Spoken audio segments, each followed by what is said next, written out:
السلام علیکم۔ شادی سے پہلے مشاورت کا تصور جو ہے وہ ہم اس کو اپنی سوسائٹی میں انٹروڈیوس کرانا چاہ رہے ہیں، بیکاز شادی جو ہے وہ دنیا کا سب سے قدیم انسٹیٹیوشن ہے۔ جیسے کہ حضرت آدم اور حضرت حوا جو ہیں وہ پہلی جو ہے شادی ان کی ہوئی تھی، تو یہ سب سے قدیم انسٹیٹیوشن ہے۔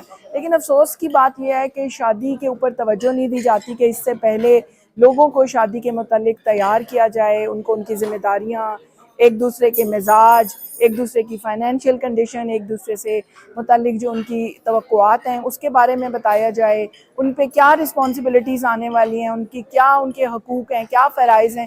اسی طرح پورے خاندان کو بھی تیار نہیں کیا جاتا کہ جو نیا جوڑا ہے اس کو انہوں نے کس طریقے سے فیسیلیٹیٹ کرنا ہے، کیسے اگر ان کے اندر کوئی پرابلم آ جائے تو اس کو کیسے سالو کرنا ہے، اور کس طرح سے ان کی ایک اچھی فیملی چلانے میں مدد کرنی ہے۔ اور اس کا نقصان کس کا ہوتا ہے؟ اس کا نقصان جو ہے